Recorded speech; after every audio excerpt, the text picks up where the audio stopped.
I'm Sherri Jackson, live in Ferguson, Missouri. We are just across the street from the Ferguson Fire Department and Police Station, and just up the sidewalk from protesters who are here to get their message here through to the public that they want to see changes between how the police deal with the riots and protests only tell part of the story, that of frustration over the death of Michael Brown Jr. and the relationship between Ferguson police and some of the people in the community. We were in Canfield Green Apartments when a state police motorcade rolled through on Monday. I just wrapped up an interview with the mayor of Ferguson, who has come under fire for what's happened in his city.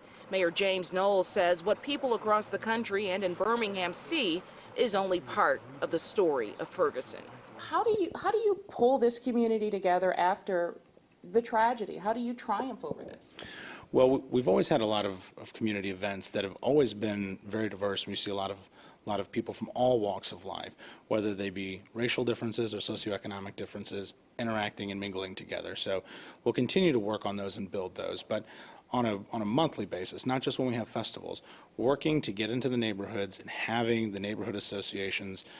There's a few places that aren't served by a neighborhood association, one of which is Canfield, where this unfortunate tragedy happened. I talked to Mayor Knowles and high school science teacher Albert Harold about the Strength and Honor program in Ferguson. Albert started the program 5 years ago and got assistance from Mayor Knowles and the city. Two are high school friends. The organization is geared towards bringing the community together.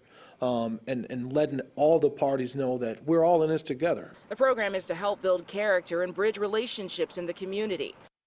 Now, Trent, in my interview with the mayor, he told me that this site where these protesters are is where people were originally protesting after Michael Brown was shot and killed. He said there were 300 to 400 people here, and that crowd dwindled down and went to an area in West Florissant. You can hear a group of people revving their engines. We have been bombarded by a couple of people. One guy who told me he's from Central Missouri. They are trying to get their message across as well. I'm going to speak with him right after we do this live shot to find out specifically what his message is. I can tell you, though, that he came over and put the I Love Ferguson sign here right on the corner where these protesters are. He said he was not looking for a confrontation. He just wanted to tell his side of the story. So I'll be getting that for you and bringing it to you tonight on WIAT 42 News at 10. In Ferguson, Sherri Jackson, WIAT 42 News, coverage you can count on.